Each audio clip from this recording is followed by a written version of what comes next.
It's fair to say that most business owners are not excited to talk or even think about tax.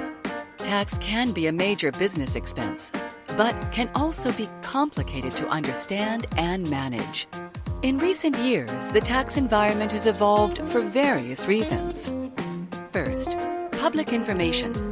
A lot of tax information is in the public domain, meaning anyone can investigate how a business approaches tax. There are high-profile examples of the reputation and values of organizations being challenged based on how tax is managed. Second, tax reforms. There's a lot of talk of tax reforms. In many cases, the implications and timing are uncertain, but who needs more uncertainty when running a business? Third, tax hikes. There is also talk of increased tax as governments try to fund economic recovery. Again, more uncertainty. So, what can business leaders do? It's sensible to stick to some basic tax planning strategies to reduce or defer taxable income in legal ways. Here are some common strategies which apply to most businesses in most jurisdictions. Be sure to test these out with your accountant before taking action. Review business structures.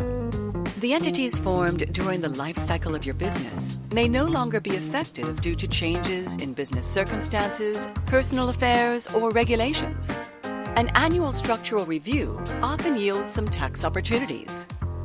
Look for tax deductions related to business purchases. In most regions, governments are trying to stimulate investment.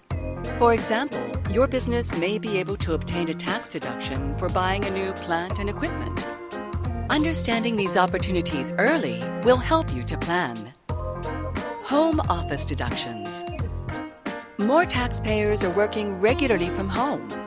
In most jurisdictions, the regulators have acknowledged this and have set rules which may enable you to claim certain deductions for home office expenses. Prepaying expenses. You may be able to claim a tax deduction for prepayments made for a certain period, often 12 months after the end of the financial year. This is worth considering because it accelerates the timing of the tax deduction, which usually would have to be claimed in the following financial year. Reviewing debtors. Writing off debt before the end of the financial period may allow you to claim a bad debt deduction. Deferring income. This is a common and simple strategy which may be permitted in certain circumstances. These are just a few of the possible tax planning strategies you might consider. The benefits of a good strategy can be significant, and it's best to start thinking about this early. Thanks for watching, and happy tax planning!